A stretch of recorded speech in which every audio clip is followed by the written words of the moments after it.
basically what we're going to do is we're going to check to see if an ordered pair is a solution to a system of linear equations. We looked at finding solutions by graphing linear equations, and we found that the point of intersection was the solution. But now, in order to check if an ordered pair is a solution without graphing, all you have to do is substitute the ordered pair into each equation, and if the ordered pair makes both equations true, we know it's a solution. So let's see what that would look like.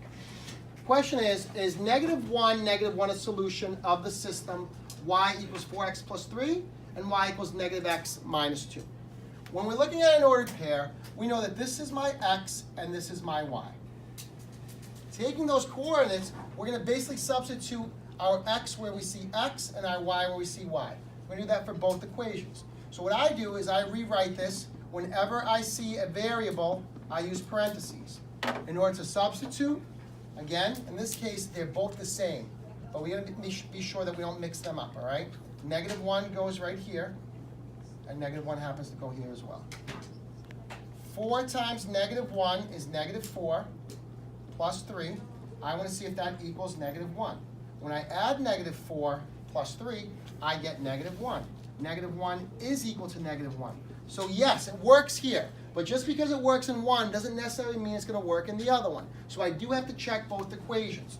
So now again, I'm going to take a look over here, put parentheses wherever I see variables. It's super important, especially because, see how I have a negative before my x? I want to make sure that I account for that.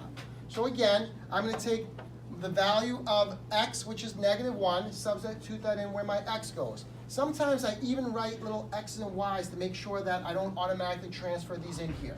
Now I'm going to take my value for y, which is -1, and I substitute that into there. When I look at this, -1, or the opposite of -1, is really +1. +1 minus 2. Does that equal -1?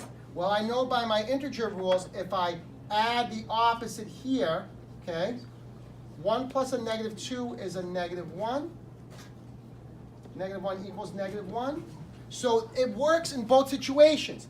If they satisfy, that's the word we use. If they satisfy, or if they're true for both equations, then we say, yes, it is a solution. And that's how we basically find if ordered pairs are solutions to systems of linear equations.